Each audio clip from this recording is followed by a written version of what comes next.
బాబు గారు, వకీలయ్య గారు వచ్చున్నారు.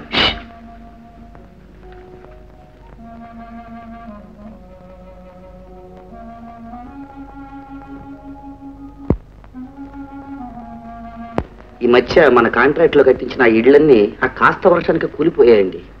కాంట్రాక్టర్లు కూలీల కష్టమే కాకుండా ఇసుక సున్నం సిమెంట్ కూడా తినేస్తుంటుంది. కూలిపోక రాలిపోక ఏమవుతాయి చెప్పండి. సరసానికి కూడా కాస్త సమయం ఉండాలండి. గవర్నమెంట్ ఇప్పుడు నా మీద కేసు వేసింది. అనా పైసలతో వసూలు చేస్తుందట.